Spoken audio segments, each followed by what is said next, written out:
এই ধরনের সার্কিট পরীক্ষার হলে দেখলে অধিকাংশ স্টুডেন্টের মাথা ব্ল্যাঙ্ক হয়ে যায়। তো চলো আমরা পয়েন্ট অ্যানালিসিসের মাধ্যমে খুব সহজে সার্কিটটা সমাধান করবো।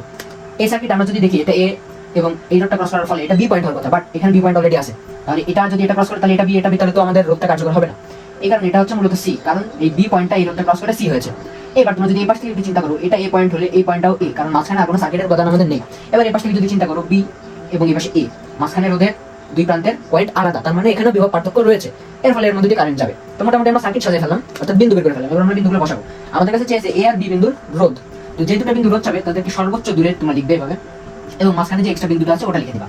এখন তোমরা দেখো বি আর সি এর মাঝখানে আছে একটা রোধ, তাহলে দিয়ে দিই একটা রোধ। আবার এ আর সি এর মাঝখানে আছে আরো একটা রোধ, এটা দুই, এটা দুই, এই দুইটা শেষ। এইবার এ আর সি এর মাঝখানে আরো একটা রোধ আছে, এ আর সি এর মাঝখানে আমরা আরেকটা রোধ দিয়ে দিই, এটাও শেষ। এবং এ আর বি এর মাঝখানে একটা রোধ আছে, তাহলে এ আর বি এর মাঝখানে আমরা এই যে একটা রোধ দিয়ে দিলাম, এবং এটাও দুই, এটাও দুই। তাহলে এখান থেকে যদি আমরা সমাধান করি, এখান থেকে আমরা সলভ করলে পাবো, এখানে পাবো 1, এটা সি, এ, এখানে আছে আমাদের 2, নিচে আছে আমাদের 2।